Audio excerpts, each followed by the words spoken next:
Hello and welcome. Today we will be conducting a lab that teaches students that the flow of electricity requires a closed circuit. The name of this lab is Circuits Simplified.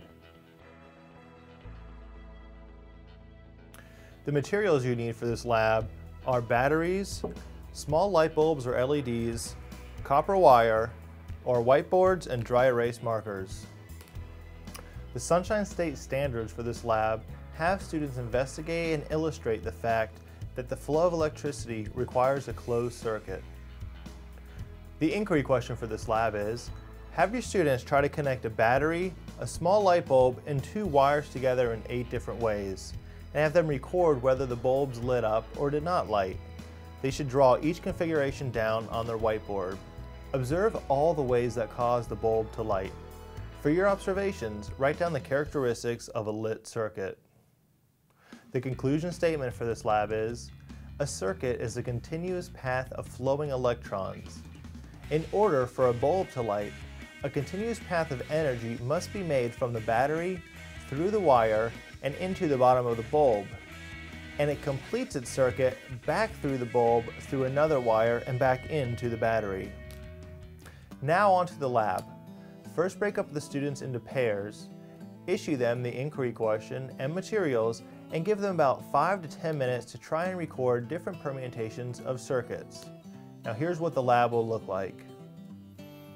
Okay, now we're going to give you guys an example of one of the ways to get the bulb to light.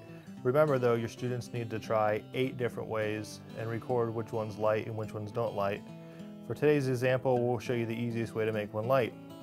Now we're going to take our red wire here and clamp it to the bulb, and our green wire and clamp it to the bulb.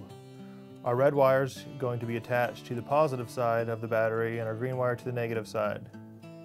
Put them together and you can see right away the light bulb lights because we've completed a circuit.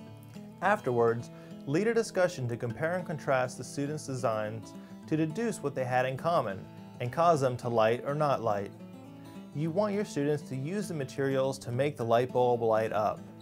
You also want them to use their whiteboards to record which setups worked and which ones didn't work.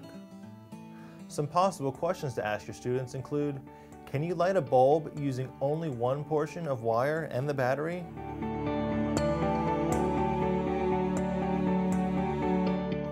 How must wires be positioned with the battery to get it to light?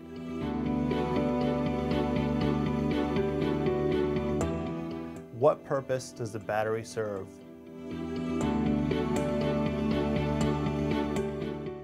Thank you for joining us for our lab today, and we'll see you next time.